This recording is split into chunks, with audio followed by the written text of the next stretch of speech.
خۆشەویستانی کورسات نیوز سڵاوتان لێبێت. ئەم شەو بە خۆشحاڵیەوە لەگەڵ هاوکارانم بەیەکەوە بەرنامەی ڕەهەنتان پێشکەشەکەیت. دامەزراوە یاسایی و نیشتیمانیەکان قوربانیەکی زۆریان بۆ دراوە تا گەیشتون بە ئەمڕۆ وێڕای ئەوەی لە ماوەی ڕابردوودا بەهۆی چێشمەچێشم و ململانەی سیاسی خەڵکێکی زۆر لە هەرێمی کوردستان تا ڕادەیەک نیگەران و ناومێت بۆ بەرامبەر ئەم دامەزراوانە. بەڵام ئێستا بۆ جێبەجێکردنی مەرامی حەزبی لە هەر لایەکەوە بێ هێندەی تر خەڵکی بەجگومان و ناومێت کردووە. چۆن وا بکرێت دامەزراوە نیشتیمانیەکان یاسا لە وڵاتە جیا بکرێتەوە لە چێشمەچێشم و ململانەی حەزبی یان کەڤەرێکی قانونی و نیشتیمانی بە دەوری ئەو دامەزراوانەیە هەبێت خەڵک هێندەی تر ناومێت نەبێت و نەبێ بە مۆچی حەزبێک بە هەر هۆکارێکی. ئەم شەو ڕەهەند گفتوگۆ لەو بارەیەوەکە بە میوانداری هەرێک لە بەڕێزان لە بەغدادەوە بەڕێز ڕابح حەمەد ئەندامی سەرکردایەتی یەکێتی نیشتیمانی کوردستان، لە ئەولێرەوە بەڕێز لوقمان وەردی جێگری سەرۆکی فراکسیۆنی یەکێتی نیشتیمانی کوردستان، لێرە لە سلێمانی بەڕێز بەهجەت ئەحمەد یاساناس بەخێر بکات. لەوە دەست پێ بکەین بەڕێستان وەکو یاساییەک ینی تێڕوانینتان لەسەرەوەی کە دامەزراوە نیشتیمانیەکان بە تایبەتی شوێنێکی وەکو پەرلەمان بخزێنرێتە ململانێکی توندی سیاسی و هێزێک لایەنێک بە ناوی کۆمەڵێک زۆرینەی مەسەلەن جۆرا و جۆرەوە بێوێت دەست بەسەر پەرلەمان بکات. بەڵێ زۆر سپاس و ئەم کاتی بینەرانی کورسات نیوزی ئەزیزی باش. تەبیعی لە هەرێمی کوردستانە یەکێک لە کێشە مزمینەکانی دوای یەکگرتنەوەی ئیداری حکوومەتی هەرێمی کوردستان و دروستبوونی ئیداری یەکگرتوو بۆ دروستبوونەوەی جارێکی تر هەڵبژاردنەوەی پەرلەمانی کوردستان و دروستبوونەوەی پەرلەمانی کوردستان یەکێک لە گرفتە سەرەکیەکان بەڕاستی ئەم گرفتەیە. یعنی کە دەبینین لە ڕووی ئەمنیەوە شاری بۆ نمونە من بە سەریحی بەڕاستی ئەمێ باسی بکەم شاری هەولێر کە لە ڕووی ئەمنیەوە لەژێر دەسەڵاتی هێزە ئەمنەکانی پارتی دموکراتی کوردستاندایە ئەمە کاریگەریەکی گەوری کردوتە سەر ئەدای حکوومەت، سەر ئەدای پەرلەمان، سەر ئەدای سەرجەم سێکتەرە ئیداریەکانی ناو ئەو شارە. ینی وای لێ دێ بۆ نمونە پەرلەمانی کوردستان ئێمە دەبینین کە هێزێکی ئەمنی زۆر دەبرێتە ژوورەوە لە کاتێکا کە پێویست ناکام هێزە ئەمنیە ببرێت. ینی ئەمە بۆ چاو سوورکردنەوە و بۆ دروستکردنی فشار لەسەر ئەندامانی پەرلەمان و بۆ ئەوەی کە بتوانن بڕیارێکی نایاسایی بە شێوەیەکی نایاسایی مامەڵە بکرێت لەگەڵ دۆخێکی یاسایی لە ناو هەرێمی کوردستانە کە ئەو دۆخی یاسایە پێویستی بۆیە کە سازانێکی نیشتیمانی لەسەر دروست بێت و لە ناو هەرێمی کوردستانە و لە ناو پەرلەمانی کوردستانی شاهتاوە پێستا ئەوەی کە ئێمە دەبینین زۆرینە نییە. زۆرینێ ئەوەیە کە 50 زای دنیەکی هەبێت ئەو جا دەتوانێت بڵێ من زۆرینەم. بەڵام ئەوەی کە ئێستا لە ناو پەرلەمانی کوردستانە هەیە چەند هێزێکی سیاسی هەیە ڕاستە هێزێک هەیە کە ژمارەی کورسەکانی زیاتر بێت لە ژمارەیەکی تر، بەڵام ئەمە ئەوە ناگەێنێت کە زۆرینەی تەواو کردبێت و کە زۆرینەی لە بەردەسا بێت و مافی ئەوەی پێ بدات کە ئەو بڕیارانەی کە خۆی دەوێت جێبەجێ بکات و ئەو پلانە سیاسیانی کە خۆی ئەوێت و ئەو بەرژەوەندە سیاسیانی کە خۆی ئەوێت جێبەجێ بکات لە مافی ئەوەی پێ نادات کە بۆ نمونە لە شاری هەولێر بە شێوەیەک مامەڵە بکات لەگەڵ دۆخە سیاسی و بڕیارە سیاسەکاندا و لە شاری بەغدا بە شێوەیەکی تر مامەڵە بکات و کۆی دامەزراوە ڕسمیەکانی حکوومەت یاخود دامەزراوە سیاسەکانی دەوڵەت کە بریتێت لە پەرلەمان و لە ئەنجومەنی دادوەری و لەگەڵ حکوومەت و سەرۆکایەتی هەرێم ئەم دامەزراوانە بۆ بەرژەوەندی حیزبی بەکاربێنێت و بتوانێت بیخاتە خزمەتی ئەجندا سیاسەکانی. بەڕێز کاک بەهجەت ینی بەڕێستان وەکو یاساییەک ینی ئەوەی کە لە پەرلەمان گوزەرا بە دیاریکراوی کە بەڕێزوتت ئەمێ بە ڕاشکاوی قسە بکەم بابەتەکە ینی لە ڕووی یاساوە لەکوێوە یاسایی بوو لەکوێ پێشێلی یاسایی بوو خۆی ئەوەی کە بەڕێز سەرۆکی پەرلەمان کە کردیەوە بە پێی مادەی 18 فەقەرەی 3 لەو پەیڕەوی ناوخۆی پەرلەمانی کوردستان و کە ئەتوانن پەیڕەوی ناوخۆش وەکو یاسایەک مامەڵی لەگەڵدا بکرێت چونکە لە جەریدەی وەقاعی کوردستانە نەشر کراوە و لە پەرلەمانی کوردستان دەنگی پێدراوە لە ساڵی 1992 نەوەکو ئێستا بۆ نمونە کە بابەتێکی تازە بێت. ئەم بابەتە حاضر کراوە بەڕێز سەرۆکی پەرلەمانی کوردستان دەسەڵاتی پێدراوە. خۆ ئەم سەرۆکی پەرلەمان ئەمە کارتۆنێک نییە دانرابێت و بە هەوەسی خۆیان ئەوان بتوانن یاری پێ بکەن یاخود ئەو نەسە یاسایانی کە لە ناو پەیڕەوی ناوخۆی پەرلەمانی کوردستانە هاتبێ کە بتوان بە شێوەیەکی مەتاتی درێژ و کورتی پێ بکەن بەو شێوەی کە ئەوان خۆیان مەبەستیانە. یعنی ئەمە خۆی یەکێکە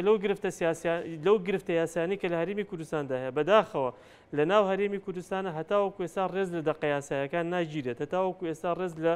دامەزراوە دادوەریەکان ناگیرێت. ئەمە کارەساتی بەدواوە نابێت لە ڕوون نیشتیمانیەوە بە دڵنیایی ینی بەدەستیشی ینی دروستیشی کردووە، ینی کارەساتی دروست کردووە، بەس کارەسات لەوە زیاتر چێتەوە لە ساڵی 2014 هەتاوەکو ئێستا بە بڕیارێکی سیاسی خەڵکی کوردستان تووشی قەیرانی دارایی بووە و خەڵکی کوردستان تووشی قەیرانی یاسایی بووە و خەڵکی کوردستان سەدان مافی یاسایی خوراوە، سەدان مافی دەستوری کە لە دەستور کاتی خۆی سەرۆک مامجەلال و تیمی هەرێمی کوردستان لەوێ بوون کە زەمانەتی دەستوریان بۆ هەرێمی کوردستان داناوە، بەڵام بەهۆی ئەو هەموو هەڵە سیاسیانەوە بەهۆی ئەو مامەڵە نادروستانەی کە دەکرێت و ئەو مامەڵە نایاسایانەی کە دەکرێت لەگەڵ ئەم دۆخەدا وای کردووەکە ئەم مافە دەستوری و یاسانی هەرێمی کوردستان و خەڵکی کوردستان بەڕاستی پێشێل بکرێت. یعنی تۆ هیچ منطقێکی تیان نییە تۆ نەسێکی یاسایی لەبەردەستا بێت دژی ئەوە بجوڵێتەوە، سەرۆکی پەرلەمان لە ناو باڵەخانەی پەرلەمانە دەوام بکات، تۆ دەدەقە دوای ئەو بڵێ وڵات سەرۆکی پەرلەمان ڕۆیشتۆ و کۆتایی پیاتۆ غیابی ئێمە خێنە دەنگدانەوە. یعنی شتیوا لە هەموو دنیادا نەبووە. وەزیرێک لە جێگەیەکدا کە ئیمزا لەسەر نووسراوەکان دەکات ئەو دەسەڵاتانی کە دیاری کردو ڕاستە دەسەڵاتی جێگری سەرۆکی پەرلەمان دیاری کراوە، بەڵام کەی کاتێک کە سەرۆکی پەرلەمان غیابی هەبێت، سەرۆکی پەرلەمان بە چ شتێک غیابی دەبێت؟ لە دەرەوەی وڵات بێت، ئیجازە بێت، نەخۆش بێت، ڕێگرێکی بۆ دروست بوو بێت کە دەوام نەکارە ناو پەرلەمان، ڕێگرێکی زاتێکی بۆ دروست بوو بێت وەکو خۆی بەڵێ، یعنی بۆ نمونەوەکو نەخۆش کەوت بێت، بۆ نمونە حاڵەتێکی بۆ کۆمەڵاتی بۆ دروست بێت، ئەمە دەتوانێت جێگر کارەکان ڕاپەڕێنێت، بەڵام لە هەمان کاتیشدا دەبێت ئەو کارانی کە دەیکات، ئەو نووسراوانی کە دەیکات بۆ جێتەکان و ئەو بڕیارانە کە دەری دەکات بەڕاستی دەبێت سەرۆکی پەرلەمان ئیتڵاعی لەسەرکە بیبینێتەوە، چونکە کەسی یەکەم و ئەخیر کە بەرپرسە لە کۆی بڕیارەکان کە بەرپرسە لە کۆی کارە کاریگەڕەکانی ناو پەرلەمان بەڕاستی سەرۆکی پەرلەمانە. زۆر باشکار بەزە گفتگۆ زیاترەکەین. کاک لوقمان دووبارە سوپاس دەکەم، ینی ئێمە لەو ماوەیەوە کورسات نیوز و دەستگای میدیای کورسات زۆر بەڕێست و هاوکارەکانت هاوڕێکانت لە فراکسیۆنی چێتی نیشتیمانی کوردستان زۆر پەیوەندیمان پێوە کردوون و ماندووتانەکەین ببورن، بەڵام ئەمانەوە حقیقەتەکە بۆ خەڵکی کوردستان بگوازینەوە لێکەوتەکانی ئەو بابەتە بەچی گەیشتووە، ئەوەی کە لە ناو پەرلەمان تا گەیشتە شەڕەبۆکس و ینی ئێستا قووەتی قانونی لەو بابەتێ لای چێ بەڕاستی و ئەگەر مەسەلەن وجدانیان و نیشتیمانیان قسە بکەین. سڵاو لێەوە، سڵاو لە بینەرانی عزیز، ڕێز و احترام و خۆشەویستیم بۆ هەردوو میوانە بەڕێزەکە. کاکزانە بۆ هاوڵاتیانی کوردستانی خۆشەویست، بۆ هێزب سیاسیەکان، بۆ هەموو لایەکەم حقیقەتە ڕوونە هیچ پرۆسەیەکی هەڵبژاردن، هیچ پرۆسەیەکی دەنگدان، هیچ دانیشتنێک لە پەرلەمانی کوردستان بەڕێوە نەچووە. بۆیە هەر قسە و باسکردنێک لەسەر بابەتێک کە بوونی نەبی هیچ ئەرزشێکی یاسایی نییە. بەداخەوە ئێمە لە ڕابردوودا زۆر هەوڵماندا لەگەڵ فراکسیۆنی پارتی بۆ ئەوەی بگەین بە دەرەنجامێک لەسەر هەموواری لوقمان لەسەر ئەوە باز لەوە کرێکە لە دوای ئەوەی ئەو جەدەلە دروست بووە سەرۆکی پەرلەمان جەلسەکەی داخست کۆتایی پێهێنا،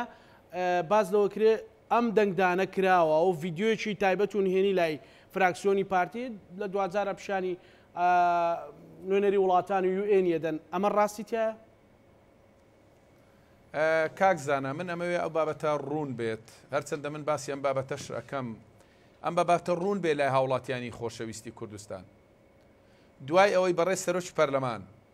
بەپێی بەکارهێنانی دەسەڵاتەکانی خۆی لە مادەی 18 بڕگەی 3 لە پەیڕەوی ناوخۆی پەرلەمانی کوردستان کە مادەی 18 چواردە دەسەڵات، ئەوە پەیڕەوی ناوخۆی پەرلەمانی کوردستانە. بەم پەیڕەوە تەواوی دانیشتن و ڕێکارەکان و بەڕێوەبردنی جەلسەکانی پەرلەمان زەبت کراوە. لە مادەی 18 ئەم پەیڕەوەدا دەسەڵاتەکانی سەرۆکی پەرلەمان دیاری کراوە لە 14 خاڵ. لە خاڵی 3 کردنەوەی خول دانیشتەکانی پەرلەمان، سەرۆکایەتیکردنیان، کۆتایی پێهێنانیان، دواخستنیان، دەستنیشانی کاتی ئەنجامدانیان، ئەمە لە دەستەڵاتی ڕەهای سەرۆکی پەرلەمانە.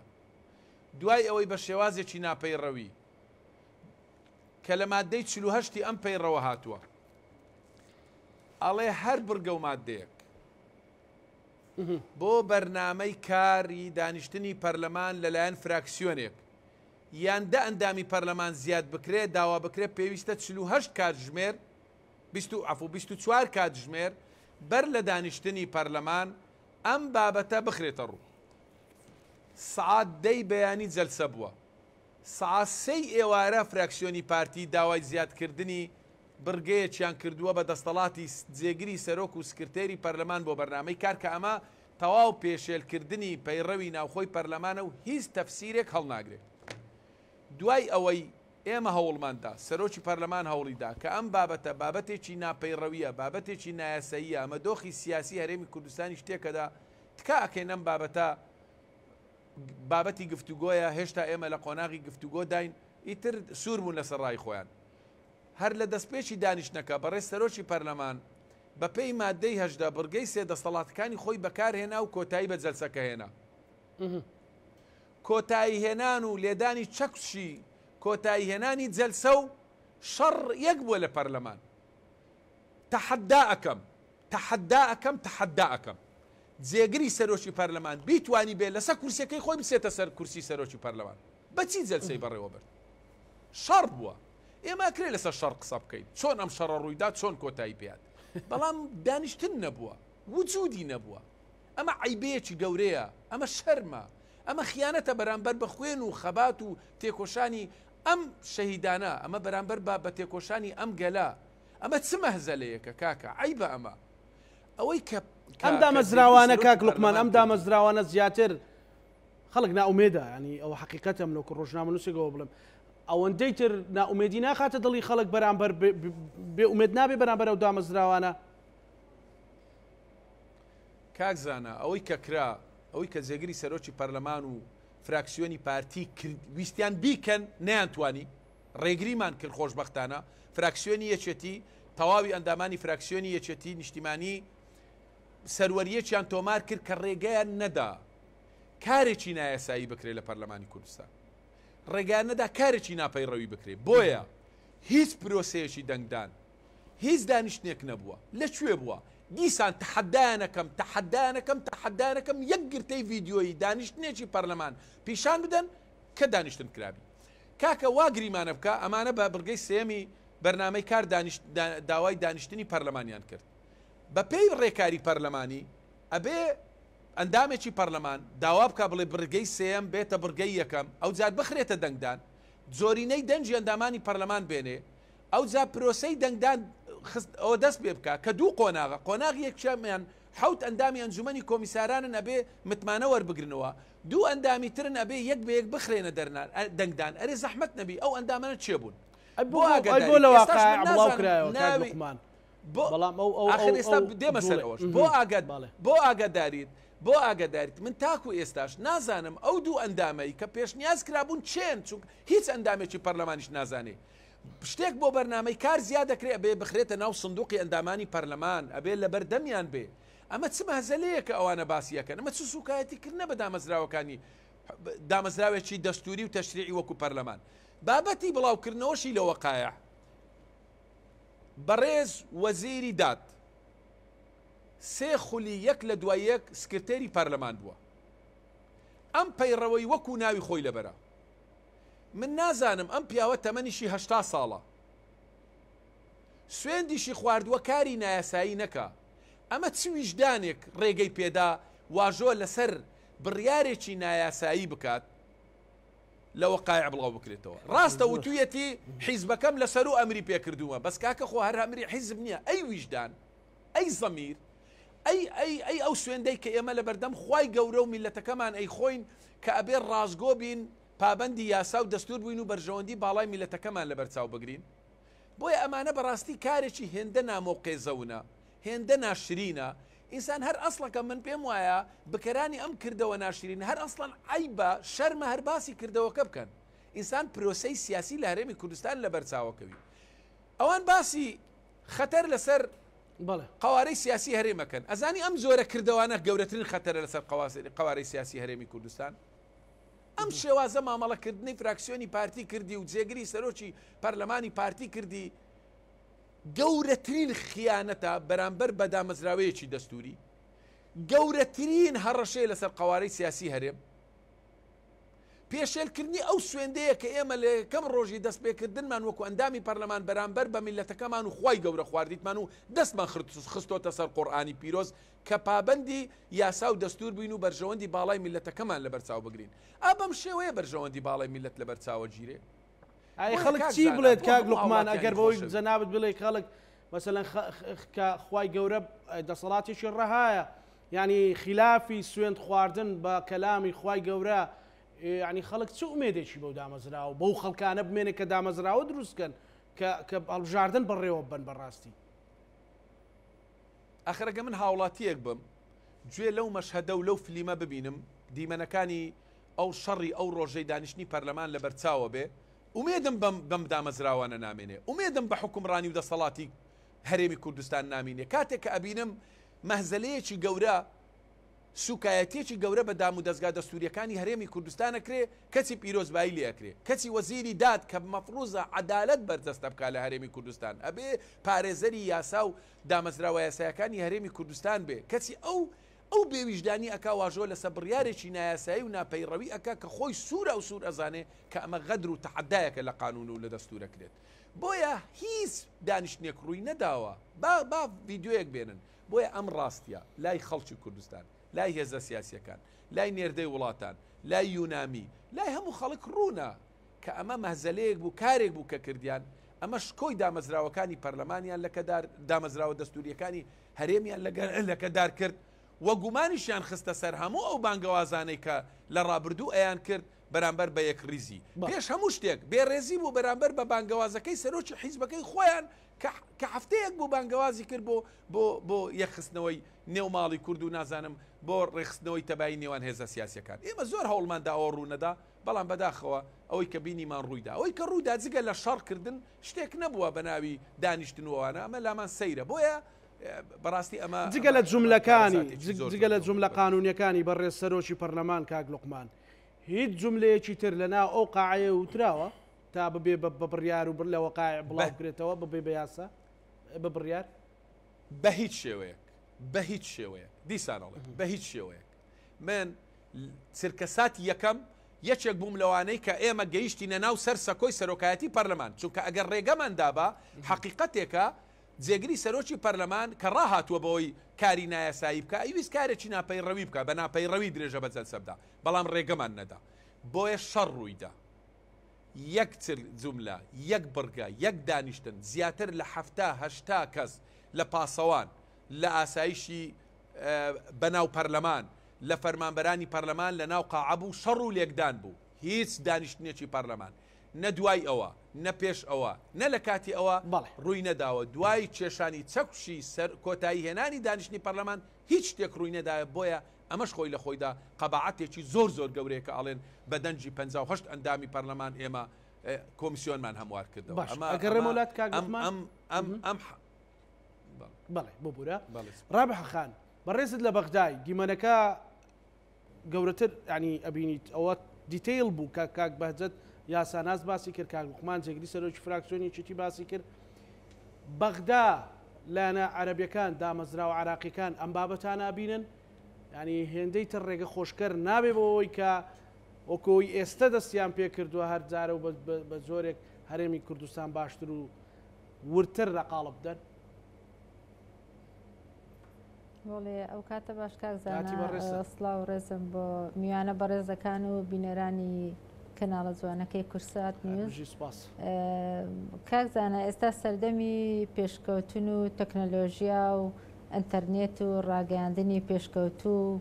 تەرجەمەی ڕاستەوخۆ و ئەو بابەتانەیە سەردەمی پێشانیە هەواڵێک دوای چەندین مانگ و چەندی ڕۆژ بگاتە گوێگران و بینەران هەرچی ڕوودەدا چی لە تۆڕە کۆمەڵایەتەکان بێت چ لە کەناڵە ڕاگەیاندنەکان بە هەموو جۆرەکانیەوە بێ ڕاستەوخۆ تەرجمە دەکرێ بۆ عێراق و بۆ هەموو جیهانیش ئەو بابەتانە دەویستن هەر ئەو کاتە یەکسەر گرتە ڤیددیۆیەکان لە هەموو تۆڕە کۆمەڵایەتەکان بڵاو بووە ئەوەی ڕوویدا لە پەرلەمانی کوردستان انقلابە بەسەر پرۆسی دیموکراسی و دوورە لە ئەخلاقی لە ڕەوشتی سیاسی دەستوری یاسایی پەرلەمانی هەر کەسێک ئەگەر تۆزێ ڕەوشتی سیاسی پەرلەمانی یاسایی تێدا بێ ئەو بابەتە قبول ناکە یاخود ئەو بابەتە بە یاسایی لە قەڵام نادا چونکە ئەوە یەکەم جار نییە چەندین جارە پەرلەمان سوکایەتی پێکرایە بەڕاستی من بەڕای من پەرلەمانتارەکان بە هیچ شێوەیەک ئەگەر داوای فراکسیۆنی پارتی دیموکراتی کوردستان زۆر بەڕاشکاوانە داوای لێبوردن لە دەنگدەرانی کوردستان و داوای لێبوردن لە پرۆسی دیموکراسی و داوای لێبوردن لە هەموو پەرلەمانتاران نەکە جارشکە نەچنەوە ئەو پەرلەمانە دانیشن ئەو پەرلەمانە جارێک سوکایەتی پێکرا کە لە سیویەکی ئاب دەبابەی ئەو جێشەی عێراقی کۆن کە کیمیاباران و ئەنفال و هەزاران گەنجی کوردیان زیندە بەچاڵ کرد هێنایانەوە سەر ئەم پەرلەمانە ئەوە سوکایەتی پێکرا لە 96 جارێکی تر سوکایەتی پێکرا کە دەرگەی پەرلەمان داخرا و سەرۆکی پەرلەمان لە دێگەڵا گەڕێنرایەوە نێدرا چەند ساڵ پەرلەمان بە داخراوی مایەوە ئەم جارەش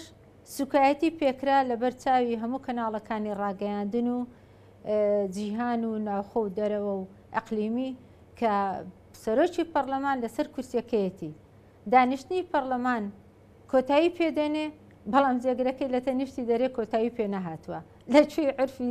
لە عرفیشان نەبووە لە دەستوریشان نییە لە قانونیشە ئەوە نییە لە پەڕێوی ناوخۆیە کە بڕگەیەکە وەکو کاک لوقمان ڕوونی کردەوە کە هەر پەرلەمانێک یەکەم کاری ئەوە دەبێ پەیڕەوی ناوخۆ بە پەرلەمانەکە دەنووسێتەوە ئەم پەیڕەوی ناوخۆیە ئەبێ بە دەستوری پەرلەمان نابێ پەرلەمان لە بڕگەکان و لە بابەتەکانی ئەم پەیڕەوە دەرسێ مادەم لە پەیڕەوەکە هاتووە کە 24 ساعت پێش ئەوە نابێ هیچ فەقەرەیەک زیاد بکرێ ئەوە پێشەی لیان کرد زیادیان کرد مەعەدا ئەوەش کە ڕێککەوتنەکەیان شکاند کە پێشترێ ڕێککەوتن کرایە کە هاوتەری لەگەڵ ڕێککەوتن لەسەر هەموارکردنەوەی یاسای هەڵبژاردن ئینجا دانیشتن دەکرێت بۆ کاراکردنەوەی کۆمیسیۆن بەڵام ڕێککەوتن نەکراوە هێشتا لەسەر یاسای هەڵبژاردن ئەگەر یاسای هەڵبژاردن فەقەرەکە لە بەرنامەی کار هەبوایە ئەو کاتە ئەوەشیان دادەنا بەیەکەوە لە کۆتاییدا بەیەک پاکێج دەنجی لەسەر دەدرات چونکە لە پەرلەمانی عێراقیشە کاتی خۆی بابەتی وە ڕوویدایە بۆ نمونە شت هەبووە کورد داوای کردووە یاسا هەبووە لە بەرژەوەندی شیعە بووە یاساش هەبووە لە بەرژەوەندی سوننە بووە بەڵام جاروێ بێ متمانەی سیاسی وای کردووە بۆ ئەوی نیسابی یاسایی تێک نەدا لایەنێک دەنگماندایە لەسەر هەموو بڕگەکان لە کۆتاییدا بەیەک پاکێج دەنگمانداوە بەسەر هەر سێ یاسایەکە تێپەڕیە بەڵام ئەو لە دوای گفتوگۆ و لێکتێگەیشتنی سیاسی کە سەرۆکی فراکسیۆنەکان دانیشتون یاخود تێزە سیاسیەکان دانیشتون گەیشتینە ئەنجامێک کە کۆتاییەکەی لە بەرژەوەندی هەموو لایەک بێ ئێستا بەپێی ئەو ڕێککەوتانەی کە کرایە لە چەند کۆبنەوەکانی ڕابردوو لە نێوان یەکێتی نیشتیمانی کوردستان و پارتی دیموکراتی کوردستان کە هاوتەری بەیەکەوە یاسا هەمواری یاسای هەڵبژاردن و کاراکردنەوەی کۆمیسیۆن بۆچی هەموار دەکەیەوە یعنی کارا دەکەیەوە ئەگەر تو یاسات نەبی هەڵبژاردننی پێ ئەنجام بدەیت وەکەوەی کە کاک لوقمان ڕووباسی کرد ئەی کاندیدەکان چێن دوایە هێشتا تو هیچ هەنگاوێک لە هەنگاوەکانی ئەوەی کە ڕێککەوتنەکە تەواوبی نەکراوە نەچۆتە بواری جێبەجێکردن تا تو بێی دەنجی لەسەر بدەیت ئەوە لە بۆ نیاز پاچی ئەم دانیشتنە ئەنجامدرا کە ڕێخۆشکەر بێ بۆ لە نزیک بوونەوەی ئەم دوولایەنە و بۆ ئەوەی گرفتەکان چیتر خەڵکی کوردستان نیگەران نەکا و بتوانن هەنگاوەکان بنێن بۆ پێشەوە لە هەمان کاتدا وەک بینیتان لە ڕاگەیاندنەکان وێنەکانی پیشان دەدا کۆبوونەوەی تیمی حکوومەتی هەردوو لا هەبووە یاخود حکوومەت بەگشتی بۆ ئەوەی گفتوگۆی بابەتەکان بکەن بتوانن ڕێک بکەون لە داهاتوو و لە هەمان کاتیشدا ئەو شەڕ و ئاژاوەیە لە ناو پەرلەمانی کوردستان ڕوویدا بۆیە بەداخەوە ئەڵێم ئەبێ فراکسیۆنی پارتی جاری یەکەم شت پارتی دیموکراتی کوردستان وەک قیادا سزای جێگری سەرۆکی پەرلەمان بدە چونکە ئەو سوکایەتی بە بڕیاری سەروی خۆشی کردیە یاخود بە مبادرەی سەروی خۆشی لەبەر ئەوەی کە لە ڕۆژی کردنەوەی مۆزەخانەکەی بارزان بەڕێز مەسعود بارزانی پەیامی ئاشتی بڵاو کردەوە کە هەوڵەدا هەموو لایەنە سیاسیەکان بە تایبەتی هەرێمی کوردستان ئاشتی باڵ بچێشێ بەسەر هەرێمی کوردستانە و دەرگای گفتوگۆ بکرێتەوە بەڕووی لایەنە سیاسیەکان بۆیە بگەنە ڕێگە چارەیەک و هەرێمی کوردستان بپارێزین لە هەموو نەهامەتێک و ناخۆشیەک. بەڵام ئەوە یەکەم هەنگاوی کە ئەندامێکی سەرکردایەتی لەم حزبە و جێگری سەرۆکی پەرلەمانە پێشێلی ئەو مبادرەی سەری خۆی کرد و لە هەمان کاتژدا پێشەوی یاسا و پەیڕە و دەستور و عرفی سیاسی و ئەخلاقی سیاسیشی کردنەوە پەرلەمانی کوردستانە. بۆیە پێویستاوان سزای بدەن لە دوای ئەوەش پەرلەمان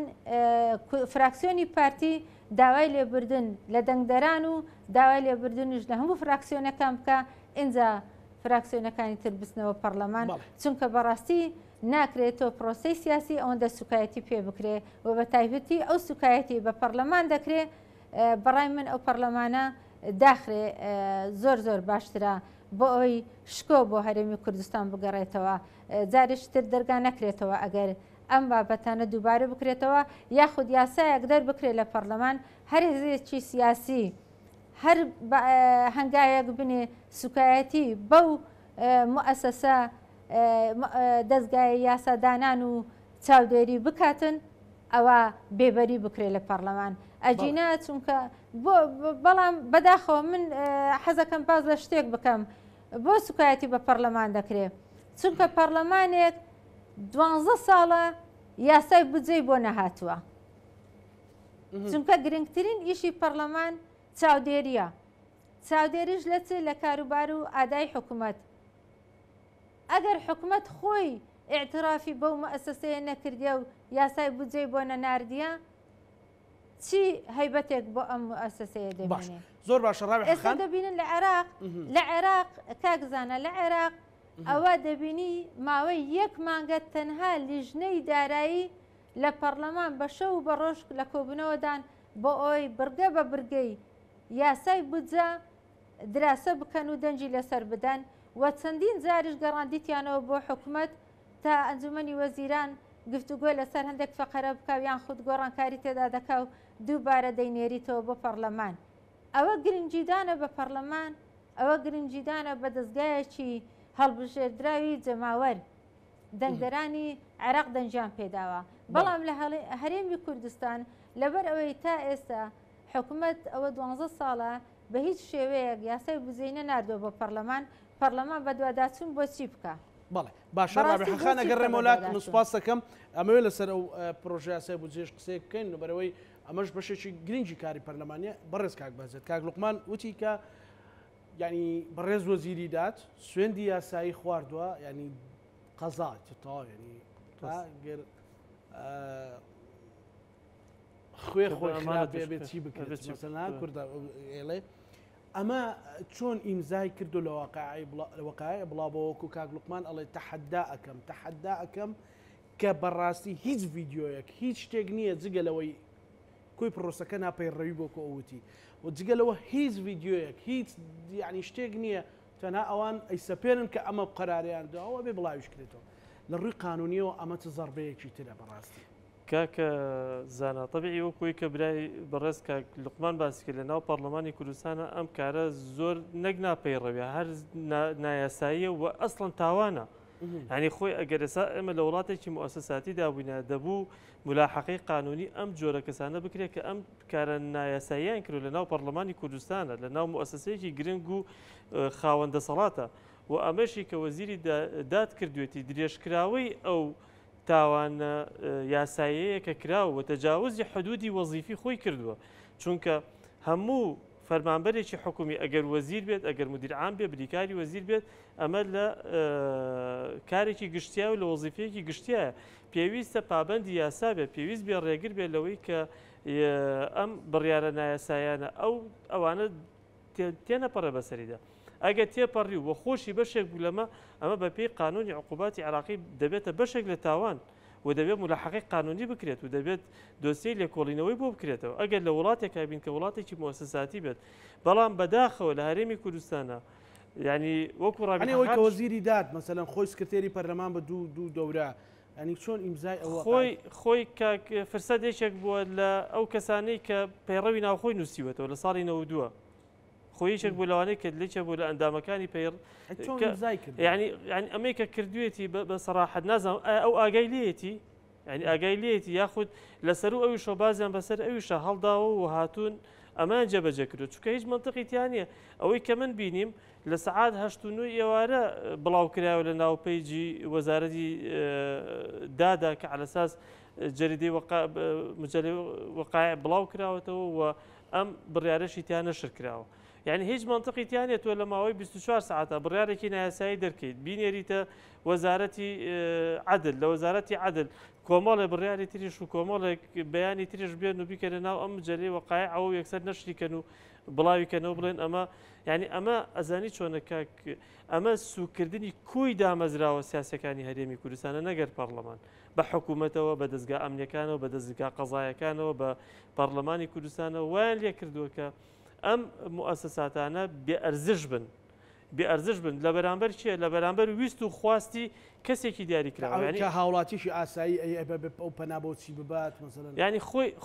ئەمە بەتەواتی شیرازەکە ینی خۆی ئەمە شیراز ئەزانین چۆنە کاکە زانە هەموو شیرازەکانی لێک بچڕاندووە ئەی بۆچی خەڵکی کوردستان ئێستا ئەگەر ئێمە سەیریکەین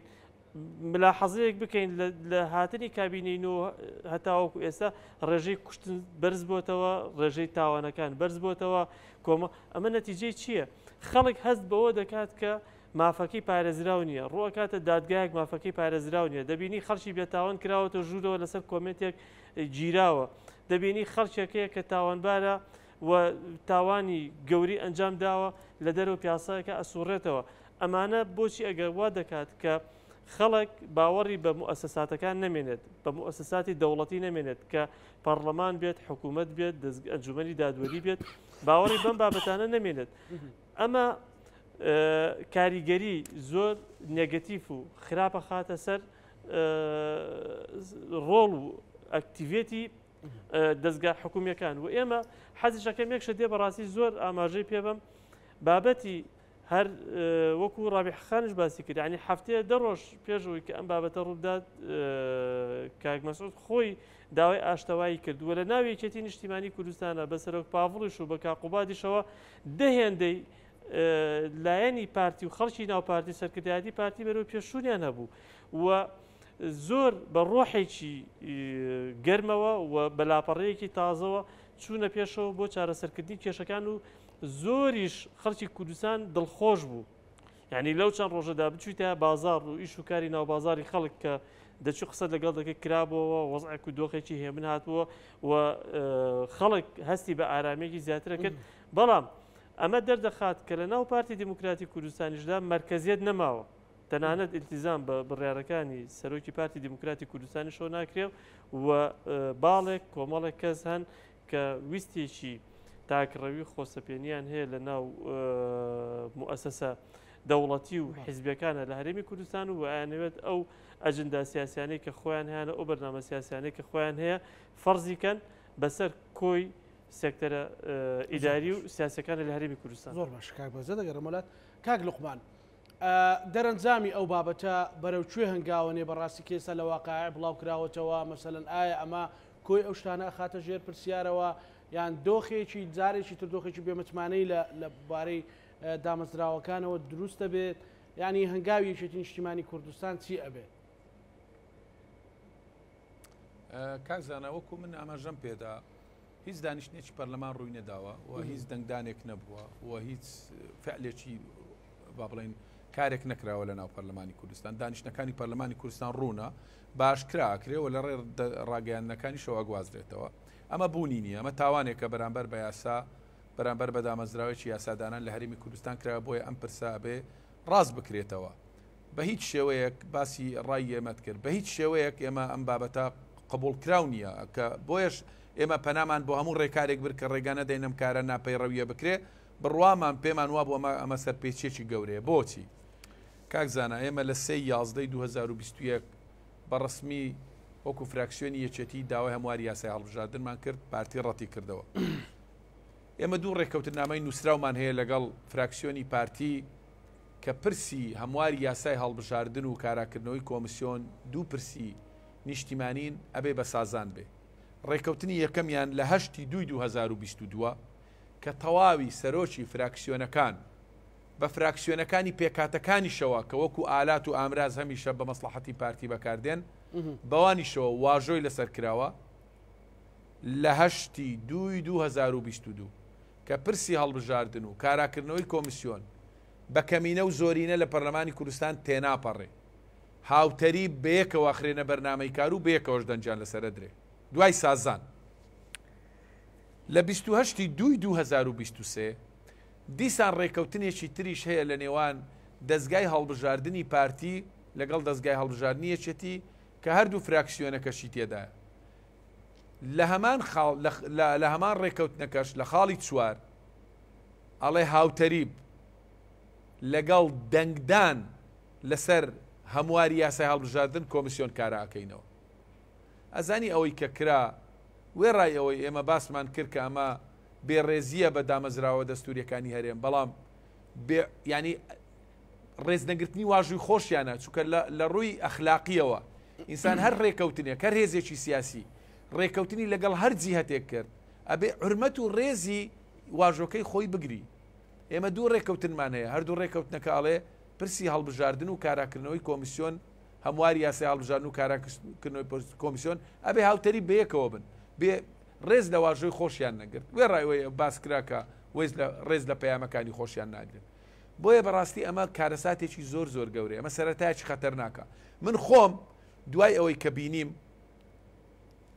ئەم کارە نایاساییە و ناپەیڕەوە یەکرا بینیم مەکتەبی سیاسی پارتی دەستخۆشی کرد سەرۆکی حکوومەت دەستخۆشی کرد بینیم وەزیری داد یعنی حرمەتی خۆی و موئەسسەکەی دامەزراوەی وەزارەتی داد و سوێندەکەی خۆشی نەگرت بڕیاریدا لە واقعی بڵاو بکرێتەوە. خۆم لێرەڕا هەرچی متمانەیە بە یەک دامەزراوەی دەستوری هەرێمی کوردستانم نیە بڕوان بە دادگانیە دڵنیاتەکەم یەک کاری یاسایی وەکو خۆی لە هەرێمی کوردستان ناڕوە چکە ئەمە کارەساتە. خۆ ئەوە خەتەرێکی گەورەیە بۆ هەڵوەشانەوەی قەوارەی سیاسی هەرێمی کوردستان. نە ئێران خەتەرە نە تورکیا خەتەرە نەهێزە عەرەبیەکان و عێراقیەکان خەتەرن نەهێزە تیرۆریستەکان خەتەرن ئەم فعلانە خەتەرن لەسەر هەڵوەشانەوەی قەوارەی سیاسی هەرێمی کوردستان و لە بەریەک هەڵوەشانەوەی با بڵێن نێو ماڵی کورد و دۆخی سیاسی هەرێمی کوردستان. بۆیە من نازانم یعنی جگە لەوەیە من چاوەڕوانی ئەوە بووم حەقائیق دەرەکەوێ من پێم وابوو داوای لێبوردنەکەن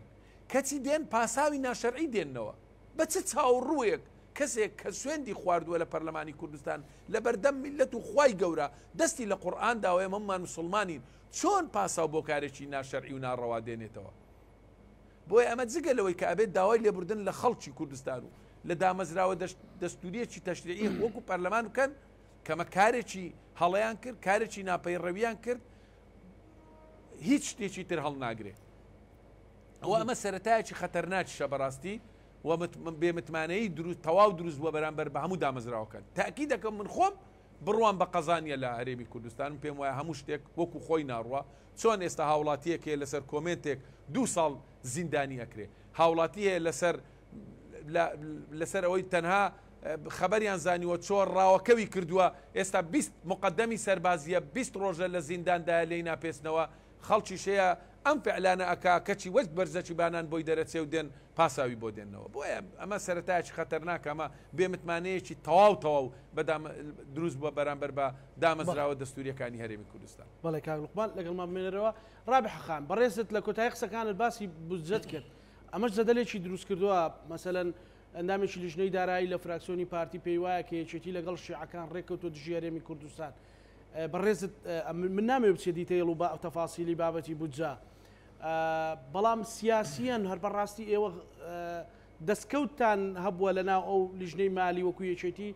یان دژی قەواری هەرێمی کوردستان بووە کامیان ئەگەر بۆ هاوڵاتیان ڕوونکەیتەوە کە مەسلەی سەدادەی پاشەکەوتەکە ئێوەن مەسلەی ئەوەی کە هەر پارێزگایە کە ناڕەزا بێ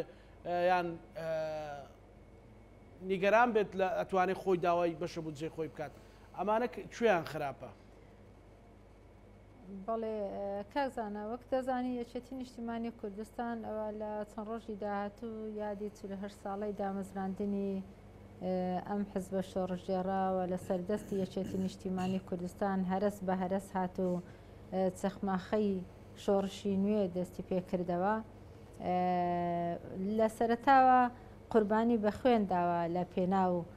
بەدیهێنانی ئاواتەکانی گەلی کوردستان کە گەیشتە ئەوەی ڕاپەڕین ئەنجام درە لە نۆتویەک و لە 2023 دوای ئەوەی کە ڕژێمی بەعز لە ناوچوو قوارەی هەرێمی کوردستان زیاتر اعتراف پێکرا لە ناو دەستوردا کە سەرۆک مامجەلال خۆی وەک پێشەنجی وەفدی کوردی لە بەغداوە دەستێکی باڵای هەبوو لە نووسینەوەی ئەم دەستورە توانی مافەڕەوەکانی گەلی کورد بە شێوەیەک بنووسرێتەوە کە ئەگەر هەر ئامان یا هەر هەوڵدانێک هەبی بۆ هەڵۆشانەوەی هەرێمی کوردستان یاخود تێکدان یاخود کەمکردنەوەی دەسەڵاتەکانی لە ناو دەستور ئەوە لغمێکەیە ڕێگە نادام گۆڕانکاریانە بکرێ. ئێستاش یەکێتی نیشتیمانی کوردستان وەک ئەوەی کە لە 2021 هەڵبژاردن کرا بەداخەوە کە هەندێک لایانی سیاسی لە پێناو بەرژەوەندە تایبەتەکان تەحالفێکیان پێکهێنا بۆ ئەوەی تەوافقی سیاسی لە عێراقا تێک بدەن و حکوومەتی زۆری نەپێک بێنن بەڵام خۆشبەختانە بە هەوڵ و بە ڕۆڵ یەکێتی نیشتیمانی کوردستان سەری نەگرت. یەکێتی نیشتیمانی کوردستان ئەو کاتە کە لەگەڵ لایانی چوارچێوەی هەمانجی و لایەنەکانی تریش کە هەوڵدرا حکوومەتی تەوافقی نیشتیمانی پێک بێ ئەو کاتە بەرەیەک پێکات بەرەی تەحالفی ئیدارەی دەوڵەت. یەکێتی نیشتیمانی کوردستان لە بەرنامەی کاری ئەم حکوومەتە ئەم خاڵانەی جێگیر کردبوو. داواکاریەکان یەکێتی نیشتیمانی کوردستان چ لە کێشەی مادەی 140 کە ئێستا بودجەیەک دیاری کراوە لە یاسای بودجێ عێراقی بۆ کاراکردنەوەی مادەی 140 و هەنگاوەکانی بەرەو پێشەوە بچێ و نووسنگەکانی بکرێتەوە و مامەڵەی هاوڵاتیان ڕایی بکرێ و لە بودجەی پێشمەرگە کە بەڕوونتر لە بودجەی ساڵەکانی ڕابردوو ئاماژەی پێ بکرێ و لە بەشە بودجەی گەرمی جوتیاران چۆن مامەڵە بکرێت لەگەڵ عێراقا و چۆن بتوانین گەرمی جوتیاران ساڵانە بەروبیمیان و ڕەنجەڕۆ نەبن بەفیڕۆ نەچێ و لە هەمان کاتیشدا ئەوەی کە مافی هاوڵاتیانی کوردستان لە ڕووی شایستە داراییەکانیەوە کە ئەوە یەکەم خاڵ و گرنگترین خاڵی یەکێتی نیشتیمانی کوردستان بوو کە ئەو کاتە لەم کابینەیە داوای کردبوو لە بەرنامەی کاری حکوومەت جێ بکرێتەوە و ئێستا بە هەوڵ و تێکۆشانی ئەندامانی یەکێتی نیشتیمانی کوردستان و سەرکردایەتی یەکێتی نیشتیمانی کوردستان بەتایبەتی سەرک بافڵکە سەردانەیەک لە دوای یەکەکانی بۆ بەغدا و کۆبنەوە لەگەڵ لایەنە سیاسەکان و جەختکردنەوە لەسەر جێبەجێکردنی بەرنامەی کاری حکوومەت و پاڵپشتی ئەم حکوومەتە لەناو بوو یاسای بودجەدا ئەو مادانە جێخۆی کردەوە. بە تایبەتی یەک لەوانەیە یەکەم شت دەبێ شایستە داراییەکانی هەرێمی کوردستان لە پێناو بەرژەوەندی گشتی هاوڵاتیان بێ کە موچەی فەرمانبەران ئەولەویەتی ئەوە بێ. دووەمیان پێویستە ئەگەر هەر یەکێک لە پارێزگاکانی هەرێمی کوردستان ناڕازی بوون یاخود حکوومەت گەماروی خستە سەر ئەو ناوچانە وەکو ئەوەی لە ڕابردوو بە بینیمان سنووری سلێمانی کە هەفتەیەک بوو 10 ڕۆژ زیاتر موچە دابەش دەکرا لە هەولێر بەڵام لە سلێمانی دابەش نەدەکرا. شایستە داراییەکانی سلێمانی ڕەوانە نەدەکرا. ئەگەر ئەو کارە دووبارە بوویەوە ئەوە ئەو کاتە بەشی ئەو فەرمانبەرانە یاخود ئەوجە لە دوهۆک بێ ئەوە ڕووبدا لە سلێمانی بوو لە هەر شارێک بێ خۆناوی سلێمانی نهاتووە دەرێ هەر شارێک ناڕازی بوو لە ئیدارەدانی حکوومەتی هەرێم لە پێدانی بەشە بودجەیان ئەو کاتە حکوومەتی ئیتیحادی بەشەکە بۆ ئەو شارە دەنێری ڕاستەوخۆ. ئەمە لە بەرژەوەندی هاوڵاتیانی کوردستانە. ئێستا بڕۆ ئیسیفتا بکە لەسەر ئاستی هەرێمی کوردستان هەمووی دەستخۆشی دەکات بۆ ئەم هەنگاوە. ئەوی تریشیان لەسەر هەرێمی کوردستانە حکوومەتی هەرێمی کوردستانە لەو شایستە دارایانەی کەوەری دەگری هەوڵ بدە مانگانە لە سەروی موچەی فەرمانبەران بەشێک لە پاشەکەوتی موچە بداتەوە کە کەمتر نەبێ لە سەتادەی موچەکەی. ئەمەش یەکێتی نیشتیمانی کوردستان کە پێشترێژ ئیشی لەسەر کردبوو ئێستا توانرا لە یاسای بودجە بچەسپێنرێ. ئەمە لەکوێ زەرەرە بۆ هەرێمی کوردستان؟ ئەگەر نوێنەرانی پارتی لە پەرلەمان ئەمە بە زەرەر بۆ هەرێمی کوردستان حساب دەکەن بڕۆ ڕای هاوڵاتیانی کوردستان وەرگرە ڕای فەرمانبەرانی کوردستان وەرگرە بزانە ئەوان ڕایان چی دەبێت لەسەر ئەوە ئایا ئەوە بە شتێک خراپ بۆ هەرێمی کوردستان لە قەڵام دەدات یان لە بەرژەوەندی هەرێمی کوردستان دوا سەرنجی خۆتم پێ بڵێ کاتم بەرەو کۆتاییە سوپاس دەکەم بەڵێ بەڕای من یەکێتی نیشتیمانی کوردستان وەک لە ڕابردوو بە خوێن قوربانیدا لە پێناو گەلی کوردستان ئێستاش لە ڕووی بە شێوازێکی یاسایی و پەرلەمانی لە پێناو بەرژەوەندی گەلی کوردستان کار دەکا بەڵام لە نەریتی یەکێتی نیشتیمانی کوردستان و لە ڕەوشتی سیاسی یەکێتی نیشتیمانی کوردستان حەزی بە هاژوهوژ و هاوار و لە ڕاگەاندن زۆر بابەتەکان دووبارە و سێبارە بکاتەوە و من وام کرد و من وا دەکەم و نەخێر کارەکانی خۆی زۆر بەهێمنیش دەکا و ئامانجەکانیشی لە پێناو بەرژەوەندی گەلی کوردستانە بۆیە گەلی کوردستان دڵنیا دەکەینەوە تا یەکێتی نیشتیمانی کوردستان مابێ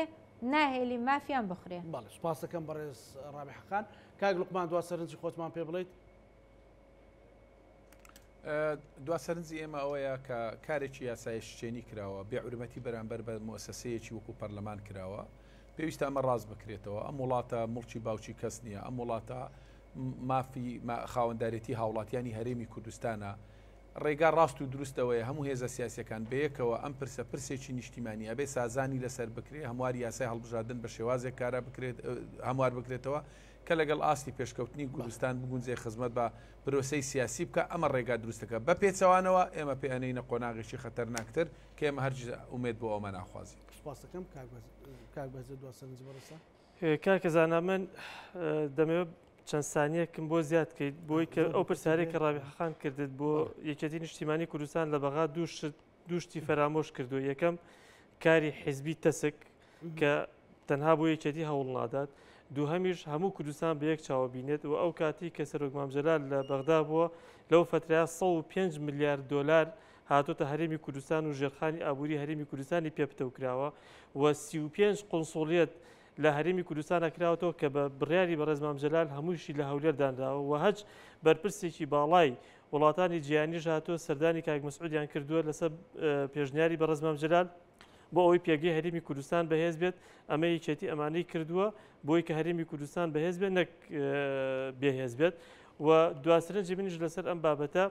یەکێتی نیشتیمانی کوردستان شۆڕشێکی ڕاستکردنەوەی حکومڕانی لە هەرێمی کوردستان دەست پێ کردووە و ئەم شۆڕشەی یەکێتی نیشتیمانی کوردستانیش بەردەمەکەی گوڵڕێژ نەکراوە و ڕێگەکەی گوڵڕێژ نەکراوە سەدان کێشەی تریش وەکو ئەوەی کە لە پەرلەمانی کوردستانە کردیان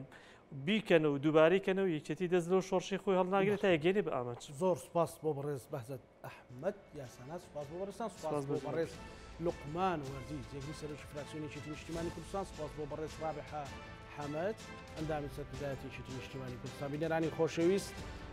بەیەکەوە لەگەڵ هاوکارانم بەرنامەی ڕاهەندمان پێشکەشکردن ئەمانەتی خوای گەورە.